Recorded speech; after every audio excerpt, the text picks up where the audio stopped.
And welcome back to part 4 of What If Naruto had a Zanpakuto, the Ryujinn Jakka edition. Last time, we basically were able to get through basically the preliminaries in a heartbeat, plus Naruto's training. We ultimately ended up with Naruto getting ready for the tuning exams, but before that, Jiraiya sent him a package with a new wardrobe. And to sum it up briefly, it's Naruto's the last movie wardrobe, that black shirt, orange pants with maybe a couple orange rings around, like just or his arms for a bit more orange. And then he has the sage cloak he had in against Pain, but it's a bit more of an inverse color where it's black predominantly with big orange flames on this end of it. And that's Naruto's new wardrobe and pretty much his look for the rest of the series.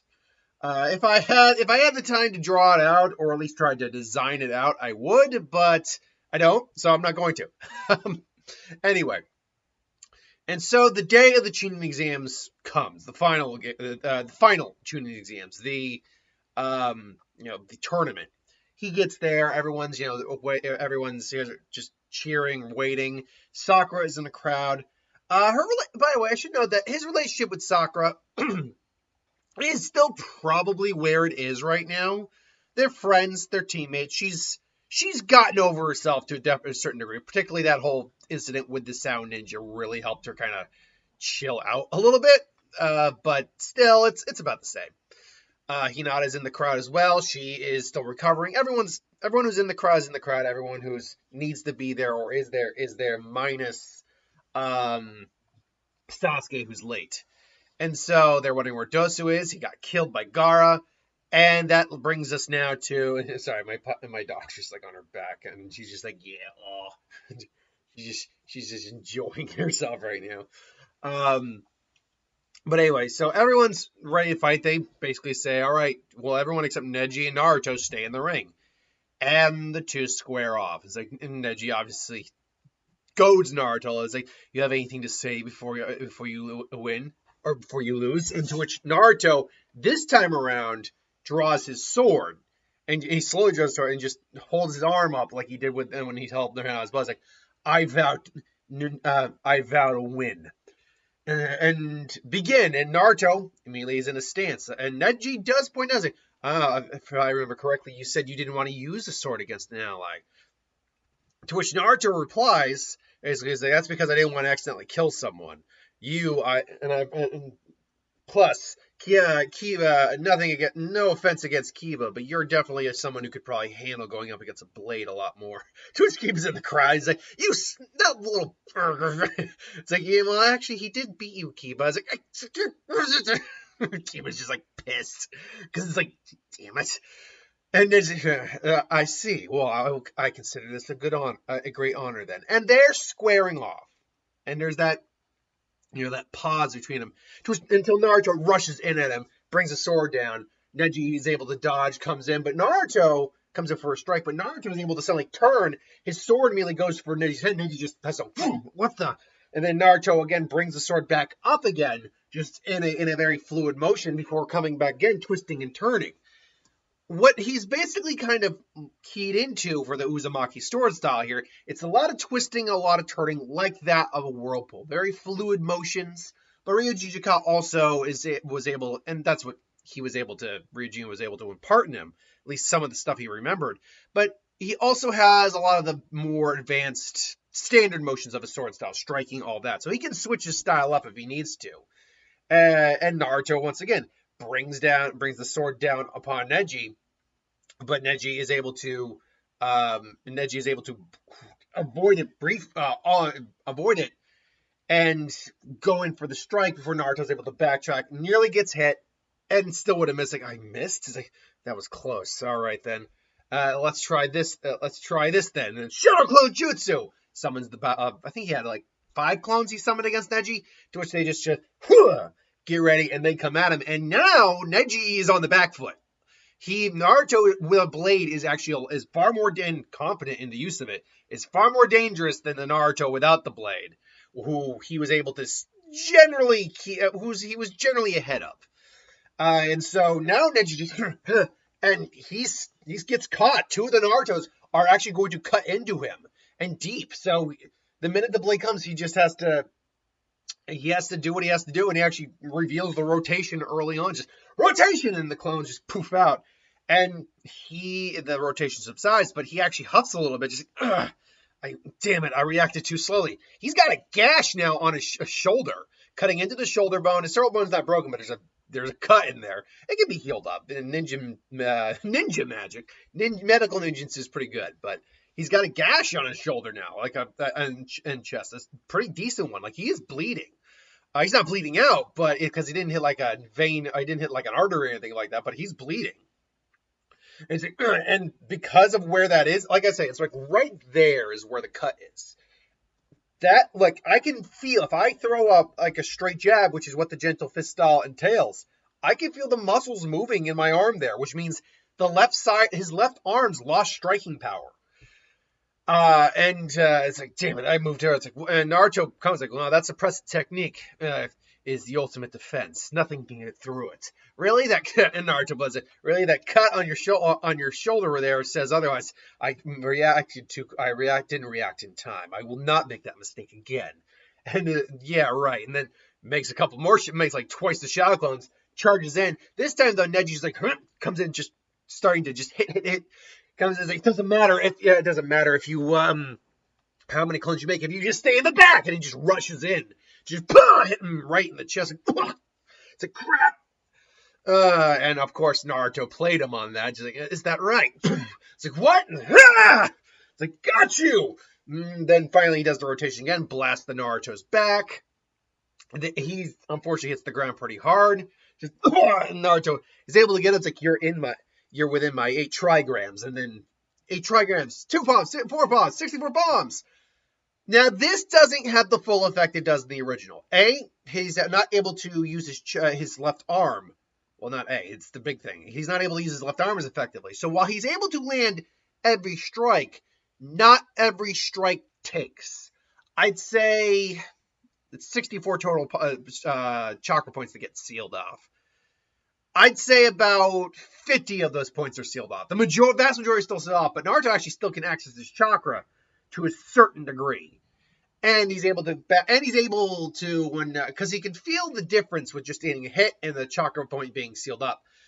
He's able to kind of counter strike real quick, with a now one-handed Nadagiri. That was the name of the technique. And Neji has to back because he gets another cut straight on his up his chest.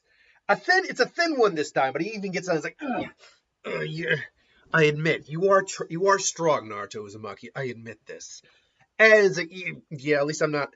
Yeah, that's great coming from a stuck-up asshole who believes everything is determined by fate. Now you make your own fate. And say, yeah, you blame Hinata for everything, you jackass. And this leads into the revelation of Neji's life. What happened with him in the past? His father's, his father's death. The cage bird seal, all that. And he comes in again. This time he lands a couple more shots in on Naruto. Unfortunately, while his left arm is still functioning in terms of just straight function, his ability to use it effectively in combat is really hindered, because not only does he have a cut here, he has to cut down the left side of his chest at this point. So even he's aware of, like, I can't use my left arm for standard as well. I'm gonna have to focus more into it, like more chakra when I use it. And Naruto's able to kind of keep ahead and all that for a little bit, but ultimately he is on the ground. He's like, it's over. It's over. I might be injured, but he's not going to be able to use any of his chakra again. And Naruto obviously gets up. He's like, yeah, don't be so sure about that. Leaning on his sword. You can't take much more of this, Naruto. Even our connection is starting to waver. I know. I know, but I gotta do what I gotta do. And so, obviously he says that, so what? So life is hard for you. So what? And Neji's like, why fight? Why do you keep struggling? And he just makes this hand sign, obviously. And why do you keep struggling against the inevitable when you know you were never going to win? And Naruto obviously says the great line, because people called me a failure. I'll prove them wrong. And so, the Fox's chakra leaks in, reopens his chakra points, and he comes in. And unlike in the original, where it still seemed like it was a tie, Naruto very quickly kind of takes the edge here. He does throw out some shuriken. Neji is able to catch him. He throws him at Naruto, but it doesn't matter. Naruto's now channeling his chakra through his sword. And they basically hear you like close combat. And basically they charge in, uses the rotation. Naruto uses Ryujinn Jakka enhanced with the Fox's chakra. They clash. And this time, there's no ifs, ands, or buts about it. There's an explosion, but Naruto is actually still standing there. He's huffing. He's puffing. He's even like smoking a little bit. But Neji just got thrown into it like the walls. The winner is Naruto Uzumaki! Crouch ears! Naruto goes up to Neji and he's like, I was careless. You're quite... I didn't think you were able to use such abilities with your sword. I was careless. And, he explains that, I failed the graduation exam 3 times. And the technique I struggled the most with, the Shadow Clone Jutsu. So don't tell me about, not being able to fight against destiny, because unlike me, you're not a failure. And he goes, by the way, Hinata is actually still okay in this. I imagine that while she still was recovering, it didn't, she didn't pass it, because there was the stress of seeing Naruto in that state, I think, that put her there. Naruto, though, I think, was actually holding his own well enough that once it started to get bad, she was still able to maintain herself. Anyway, and so Naruto goes up in the stands. He's recovering for his next fight. The rest of the Chunin exam fights go the same. The Kankuro, we skip Gaara and Sasuke. Kankuro forfeits. You got the Shikamaru Tamari fight. That's the same. Sasuke, and then Sasuke shows up, and him and Gaara have their fight. Naruto does still warn Kakashi about Gaara, but he's like, yeah, it's fine. It's fine. It's like, Kakashi, is it fine? Is it? Yeah, there's... Excuse me. Oh, God, I got like something caught in the throat there. Yeah, it's fine now. So, yeah. By the way, I had someone say in a comment a while back that Chunin exam arc Gaara could solo the Bleach verse. Have you never watched Bleach? I'm not saying there aren't Naruto characters that can beat, or I'm not saying that there aren't Naruto characters that can beat Bleach characters. I'm not saying that. But you think Gaara can solo the entire Bleach verse when you got guys that can literally raise an entire planet, pretty much?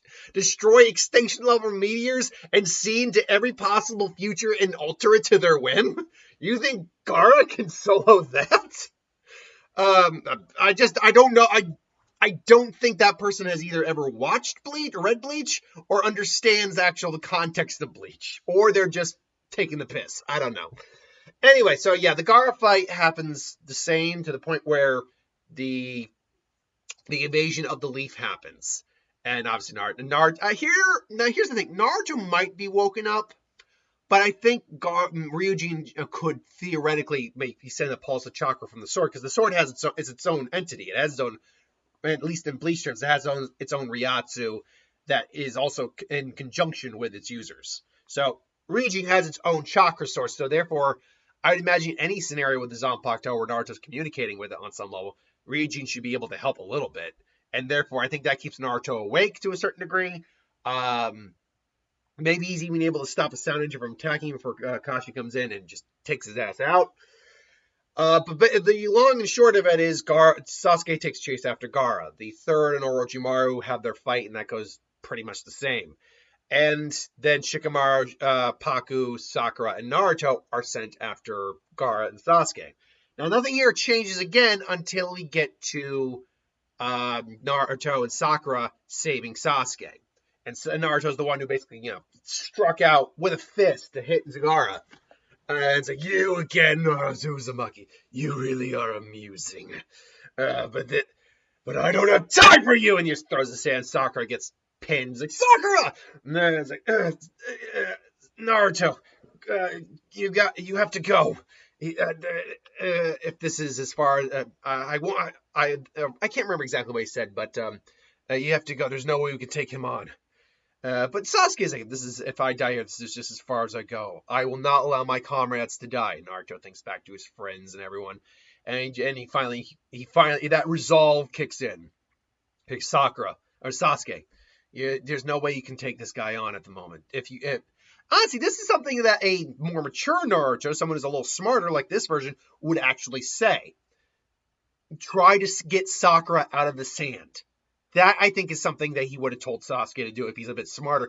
Because while Sasuke did not have any more chakra left for her Chidori, as far as we could tell, even though that would clearly have gotten her out of the sand, he wouldn't have the sand. He could just use a cutting torch. He still has jutsu, like fire jutsu and stuff. He's probably has enough for a couple attacks, just not a Chidori. Chidori is like a huge amount of chakra, even for a young Genin tuning level to do.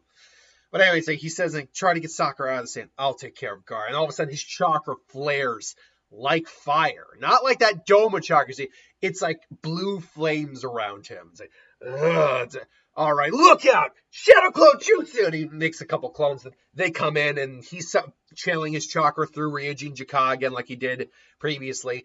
And they can get into the sand. They just can't get to Gar's body. But he can feel the force of the impact. Just, and Gar's now fending him off. And Naruto still does the 1,000 years of death! An enema, great. Just boom, boom. It didn't wound me, but instead can absorb all the impact. Did I underestimate him? Which I'm guessing what that statement always struck me as odd. Gar didn't get injured, but the sand didn't absorb all the impact, which means he felt the impact. So does that mean he doesn't attribute like a shockwave or concussive force as being injured? Because you can be injured from a shockwave. And he was clearly not at 100% after that. He was clearly feeling the effects of that. So he must have been in some level of pain. And pain, in theory, describes either injury or damage of some kind. I mean, even if you're just feeling like pain from like nerves or you have like a disease or like a chronic pain condition, that is still damage. It's just damage on like an internal level or like a nerve level, but it's still damage technically. But I suppose, but he's right. Naruto didn't wound him. I guess that's what he's trying to say. He felt the effects. He was in pain, but he wasn't wounded, I guess is what he was trying to say. Anyway, Naruto comes in, starts using all the everywhere shuriken, and then, he brings in Ryujinn Jakka again, and he's bringing the swords down. Uzumaki Barad, 1,000 blades of death! And then, cutting into Gaara's head, and a few of them actually do hit Gaara. It's like, not to him. No, there's no way. There's no way I'm gonna lose to a guy like him! And Gaara transforms, like, you really are using, so I'll grant you a quick death. And he just thinks about Sakura again, who Sasuke is trying to get out of there. And, summoning jutsu! Boom! And there's Gamabunta. It's like, why are you summoning me here, brother? Shikaku the Sand Spirit. I see you've gotta help me, Gamu. Piss off. What? Why would I get involved with a guy like him? Which, by the way, Naruto did try to. I think Naruto still summoned Gamakichi here. Gamakichi, what are you doing here? Oh, come on, bro. What? I just can't hang out? Anyway, no, the boss is cool. Naruto's cool. I gotta rescue Sakura. Sakura? It's his little girlfriend, pal. I see. Very well, I'll help you out this time. And so they do have their brief conflict of fight. All the while, Naruto is being reminded of the fact that Gaara is a victim. Like, he still identifies with Gaara. And I'll get more into this when we get to the aftermath of this fight. Because it's very important for the mindset we're going to have for this conversation about to happen here. That he comes in, he cuts off Gaara's arm. It's like, not bad, Naruto. I think I'll show you the true manifestation of the sand. Play possum jutsu. He's done it. Since he doesn't get much sleep, the user cannot sleep. The terror haunts him so much. If you do sleep, the user will eat at your psyche. Since he doesn't get much sleep, he is always The only issue is if he never falls asleep. And he's done it. And then Shikako goes, I'm finally free! Let's do this! And obviously he summons the wind bullets. Wind bullets! Water bullets, too bad. That kind of hurt. A few more of those and I'll be in trouble. So I gotta rescue, I gotta do much. And then all of a sudden he's in his mind, boom, boom. What? He's like, what am I doing? He's like, old man, what are we doing in here? What will you do, Naruto? There's no time. Will you have to cut. He is too dangerous to be left alive. Look, I get it. I gotta stop him. He is a threat to everything you. And what will you do? Will you kill him? And Naruto does hesitate. If I have to, I'll kill him. But he's like me. I can't just. He could have been something different. I could have been like him. We aren't just monsters. We're people. It's like, and yet that may be true, but he is a threat to he's not just a threat to your friends. He's a threat to all the lives of everyone in the village. Will you just lay back? If something stands in the way of your if something stands in the way, then threatens that which you hold dear, threatens everything that is. What do you just let it? Do you just let it trample over everything you hold dear, or do you strike it down? Is that what happened? Is that what happened back in the day, huh? That is the only. And him and Ryujinn Jakka are having a legitimate fight about ideologies at the moment. Naruto, because this goes back to what Naruto says. Like, look, when he says like it's almost painful, isn't it? The loneliness, stuff like that. He fully related to Gaara, but he also said, I will not let you hurt anyone, even if I have to kill you. Like, Naruto didn't want to kill Gaara, but he would have if he had to. It wasn't a matter of, it was a matter of last resort options kind of thing. And Naruto was just like, ugh. It's like, is that what happened? Is that how the Uzumaki played? That is the only way to do things. Then why are they all dead? And then Ryujinn actually got. You keep talking about the Uzumaki. You keep talking about the old way of doing things. If that's the case, then why are they all dead? Why aren't they here now? Why don't I have a family? If change is ever supposed to happen, how is change ever supposed to happen? How are we supposed to grow if you keep relying on everything you used to know? And Ryujinn Jakka is like floored by that. Like, he actually just got called out. Like, and Ryujinn Jakka, his eyes soften a little bit, but he's still giving Naruto this extremely hard look. Like, you really think that you know better? Maybe you do. And he just contemplates for a second, like, maybe I have been so wrapped up in the old ways of belief. I am after all, I may be sentient, but I am after all just I'm a partner, but I am still just a weapon. And I mean, I can't truly relate to humans, but I've seen the coming and passing of time. And Naruto's not wrong. My partner is gone. The clan I belong to is all but gone. And these old ways maybe didn't always work.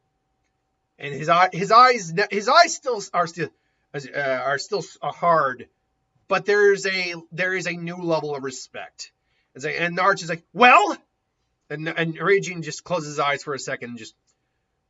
Yeah, we will truly see if yours is the right way, Naruto. And all of a sudden, Naruto is feeling something different going on in here. It's like everything's getting brighter and lighter. Not lighter per se, but like literally like light sources. It's like, hear these words, Naruto, and ingrain them in your heart. And Naruto's eyes widen, and we cut back to the real world. Where Naruto's on board and says, we're going to have to wake him up. But I don't have any teeth or claws. I don't have teeth or claws. But we'll use a combined. But I have an idea. We'll use a combined transformation. Are you listening to me, boy? And all of a sudden, Bunta's like, huh? I was like, Bunta, Chief Toad, don't worry about it. I'll take it from here. I need you to act as support for the rest of this fight. What? What do you mean? What do you mean? Believe me, just trust me on this. I'm gonna do something, but this is the first time I've ever done it, and I don't, and this is not the environment to do so. I need you to play support. If I should anything, use water jutsu to help keep the forest intact and keep everyone safe. Can you do that for me? But can you do it for me, Cheap Toad? And he's hearing Naruto's voice. And there is just a steely resolve in there. It's like it reminded him honestly of Minato. I was like, very well, boy. Do what you have to do. And oh, what's this, huh? You think you're gonna really attack? You really think you're gonna come at me? And Naruto just uses his charge, kind of just launches off Bunta, and he's in the air. It's like, we'll see truly if you are worthy of my power or not. Now say my name! And Naruto is just in the air. It's like, all things in the universe turn to ash. Ryujinn Jakka! And then all of a sudden, he just waves it, and the sword ignites. And the firepower coming off is... It's like, what the heck? That's unbelievable. That power, the fire is coming off of that. No wonder. Oh, crap. And he's like, and Bunta's like, okay, I gotta play Fire Ranger, Park Ranger. Naruto comes in, just lands he lands basically on a tree, but the tree is quickly starting to ignite, and he just the flames come out and hit Shikaku. And Shikaku actually just blocked Gaara, because without Gaara, he's kind of effed. So he has to block the Gaara, and the flame is so intense that he's immediately just. It's like, that's hot. And he's like, holy crap, he's melting me down and turning me into glass. Like, what the hell? And he eats so much that Naruto, he's so much and so intense that Naruto is just overwhelming him with just simple swaths of flames. Just firepower coming off the yin. He's like, Chicago's actually melting. He's like, damn, what? This is impossible. What's going on? And then Gaara plays like, Gaara's used to heat because of the desert, but this is like way beyond normal heat. It's like, what? It's like, I got you. And finally Naruto comes in, and Gaara just wakes up. Like, what? This heat, you just brought to my jutsu?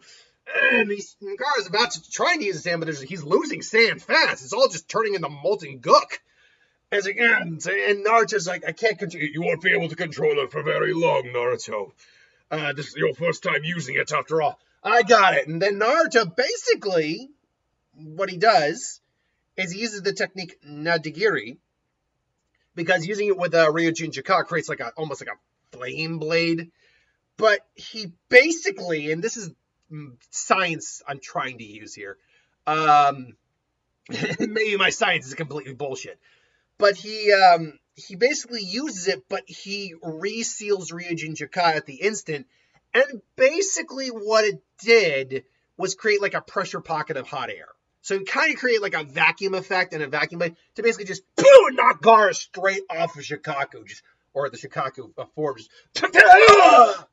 and just he goes straight down. Meanwhile, Bunta's using water bullets and hitting him to basically cause massive rainstorm to just douse the forest before the fire spreads uncontrollably. And so Naruto they both land on the bridge. Naruto, he's heaving. He's not in a good shape, because that put a lot of stress in his body for the first time of using it. But he is ultimately the victor as he comes in and just cracks Gaara in the face. And Gaara lands, and Naruto lands, and he's kind of sitting at the moment. He can get up if he has to. And he still has the conversation with Gaara. But, it's almost painful, the loneliness of people hating you. Excuse me. Why would you do... He explains, why would you protect anyone but yourself? Because they saved me from myself. They saved me from my loneliness. And I'll do anything to protect him. And he holds his sword up to him now, even if I have to kill you. And because that's the result. That is the ultimate result. Naruto would have done it if he actually had to. But he didn't. Because he didn't want to. And wanting and having to do something are two very different things. And so ultimately, Temari and Kankuro show up. And Naruto is ready if he has to fight, though he's tired too. And we're done. Let's go. And then they head off. And Sasuke shows up. Don't worry, Sakura's safe. Oh, good. That's a relief. And he nearly passed out. And all's well that ends well. And I did put in for a little bit more in this part, but that's because we'll just go over the stuff I also wrote for this part as well. Really, past this, everything would actually kind of stay the same up until we get to the Jiraiya training Naruto, and I mean the actual training, because he would leave with Jiraiya. Itachi and Kasami would find him. They still have their entire interaction with the Leaf Ninja are the same. And Naruto is still scared as hell as these guys. And he and Ryujinn Jakka probably do have conversations after the fact of, that you stuck to your resolve, Naruto. It's like, I didn't realize you were so powerful. Indeed, this is not even the true crux of my power, but you are still young, and there's much for you to learn. And so Naruto would spend some time. Practicing with Ryujinn Jakka is difficult just because of how destructive Ryujinn Jakka is. And that's not even factoring in the Bankai. But the problem is, with the Itachi Kasami thing, Naruto is also where I can even pull my sword out and try to fight, but I can't use Ryujinn Jakka in this building. I'm going to burn everything and everyone down, including all the innocent people. And so Jiraiya comes, saves them, and that's where we ended off, with Naruto starting his Rasengan training. So we have finally had the release of Ryujinn Jakka. What did you think? Did you like how I did that? Did you not like it? Let me know in the comments below. Did you like the overall video, or do you have problems? Either way, until then, thanks for watching. I hope you enjoyed. Like, comment, share, subscribe, and I'll see you next time.